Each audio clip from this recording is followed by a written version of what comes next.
Hello বন্ধুগণ, তোমাদের সামনে লইয়া আসি আর একটা নতুন রেসিপি। এই যে দেখতে পাচ্ছ, এক ঝুড়ি ঢ্যাঁড়স নিয়ে বসে পড়ছি। এখানে হচ্ছে গরমকাল পইরা গেছে, তাই জন্য গরমের সবজি উঠে গেছে ঢ্যাঁড়স। আর এখানে দেখো পোস্ত নিয়েছি। প্রথমে পোস্তটাকে মিক্সার জারে দিয়া ভালো করে একটা স্মুথ পেস্ট বানাইয়া নিমো। আর এখানে দেখো ঢ্যাঁড়স আর আলু ছোটো ছোটো করে কাইটা নিয়েছি। কড়াইটাও গরম হইয়া গেছে গিয়া, তার মধ্যে দিয়া দিমো হচ্ছে পরিমাণ মতো তেল। তোমরা নিশ্চয়ই বুঝতে পারতেছো আমি কি রান্না করতে চলেছি। তেলটা যখন ভালো কইরা গরম হইয়া যাইবে, তার মধ্যে দিয়ে দিমু এই কেটে রাখা ঢ্যাঁড়সগুলো। প্রথমে ঢ্যাঁড়সগুলোকে আমি ধুইয়া নিয়েছিলাম, তারপরে কাটছি, কারণ ধোয়ানোর পরে কাটলে সুবিধা হয়।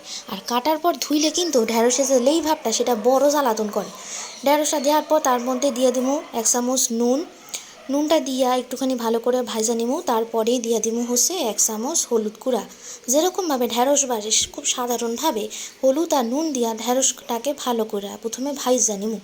যাই হোক, এখানে ঢ্যাঁড়স ভাজনের লিগা কিন্তু আমাদের একটুখানি সময় দিতে হইব, কারণ এই যে ঢ্যাঁড়সের যে লেই ভাবটা থাকে, সেইটা কিন্তু ভাজতে ভাজতে একেবারে চইলা যাইব। ঠিক ততক্ষণ পর্যন্ত ওয়েট করতে হইব ঢ্যাঁড়সটা যাতে সম্পূর্ণরূপে ভাজা হইয়া যায়। দেখো, এখানে আমার কিছুটা পরিমাণে ঢ্যাঁড়স ভাজা খান হয়ে গেছে, আরও কিছুটা হইব, এখনও লেই ভাবটা রইয়া গেছে। এখন একেবারে পূর্ণ হইয়া গেছে। এবারে আমি এটারে একটা পাত্রের মধ্যে তুলে রাখুম। আলাদা কইরা ঢ্যাঁড়স ভাজা কমপ্লিট হইয়া গেছে। তারপরে এখানে দিয়া দিমু ওই সেই প্যানের মধ্যেই আরও কিছু পরিমাণের সর্ষের তেল।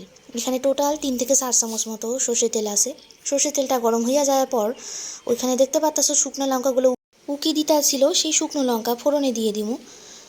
2 থেকে 3টে দিমু, বেশি ঝাল দিলে কিন্তু ভালো লাগবে না। শুকনো লঙ্কাগুলো ফোড়ন দেওয়ার পর ভালো করে একটুখানি ভাজে নিব। তারপর দিয়া দিমু হচ্ছে পেঁয়াজ কুচি। এখানে টোটাল 2টা পেঁয়াজ আমি এরকম করে কুইসা করে নিয়েছিলাম। সেরকম ছোট দেখে পেঁয়াজ হলে 2টা দিলেই হয়ে যাবে, আর বড় পেঁয়াজ হলে একটা হইলেই হইয়া যাবে। পেঁয়াজটাকে দেওয়ানোর পর ভালো কইরা পেঁয়াজটাকে ভাজা নিতে হইব। এখানে পেঁয়াজটাকে ততক্ষণ ভাজতে হইব যতক্ষণ না পেঁয়াজটার এরকম একটা পিঙ্কি সুন্দর একটা কালার চলে আসে। তোমাদের এই রেসিপিটা দেখাচ্ছি আমাদের বাড়িতে আমরা যেরকমভাবে করি। তারপরে দিয়া দেবো এখানে কেটে রাখা আলুগুলা। এই আলুগুলাকেও কিন্তু জল ঝরিয়ে রাখা ছিল কাটনের পর। তারপরে কাঁচা লঙ্কাও দিয়ে দিছি 3 থেকে 4টে পরিমাণ মতো দিয়া দিব, বেশি ঝাল কিন্তু ভালো লাগবে না।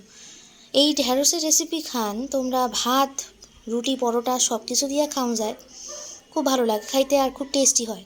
আমাদের বাড়িতে সবাই এগুলো পছন্দ করে। তারপরে দিয়ে দিব নুন। নুনটা দেওয়ানোর পর এখানে দিমু হচ্ছে হলুদ গুঁড়া। যেরকম করে ঢ্যাঁড়স ভাজতেছিলাম সেরকম করে নুন আর হলুদ দিয়া আলুটারেও ভালো করে ভাজা নিতে হইব। তাই পরিমাণ মতো নুন আর হলুদ দিয়া ভালো করে ভাজা নিতেছি। এই একটুখানি সময় দিতে হইব আলুটা ভাজার লিগা। আলুটা ভাজে ভাজে কিন্তু কিছুটা পরিমাণে সেদ্ধ হইয়া যাইব। তারপরেই দিয়া দিমু হচ্ছে এই পেস্টটা, পোস্তর যে পেস্টটা দিয়েছিলাম। পোস্তর পেস্টটা দেওয়ানোর পর পোস্তর যে পেস্টটার জলটা লাগিয়েছিল সেটাও কিন্তু দিয়া দিমু। এই জলেই কিন্তু আলুর খান পুরোপুরি সেদ্ধ হইয়া যাইব। আর পোস্তর খাউন দেখো পুরোপুরি হয়ে গেছে মাখা মাখা। তারপরেই ঢ্যাঁড়স ভেজে রাখা ঢ্যাঁড়সগুলোকে দিয়ে দিমু, দিয়ে একটুখানি ভালো করে মিক্স করে নিমু। এইটা কিন্তু খাইতে খুব টেস্টি হয়, আর আমার তো এই রেসিপিটা খুবই ভালো লাগে। দেখো, তারপরেই কিন্তু আমাদের তৈরি হইয়া গেছে খুব কম উপকরণ দিয়া ঢ্যাঁড়স পোস্ত বা ঢ্যাঁড়স আলু পোস্ত। এইটা কিন্তু খুব ভালো লাগে। তোমরা কেমন লাগলো রেসিপি খান কমেন্ট করিয়া অবশ্যই জানাইও। ভালো লাগলে একটা লাইক করে দিও। আর হ্যাঁ, আমার চ্যানেলে যারা নতুন দেখতেছো অবশ্যই কিন্তু সাবস্ক্রাইব করে দিও। তোমাদের সাথে আবার পরবর্তী অন্য কোনো ভিডিওতে দেখা হবে। গরমকালের সবজি তো আসতেই থাকে, সেই সবজির লিগা নতুন নতুন রেসিপি কিন্তু তোমাদের সাথে শেয়ার করবো পরবর্তীকালে। আর এই গরমের কালে কিন্তু আর ঢ্যাঁড়স আর সজনে ডাঁটা এই দুটো জিনিস কিন্তু খুব ভালোভাবে আসে।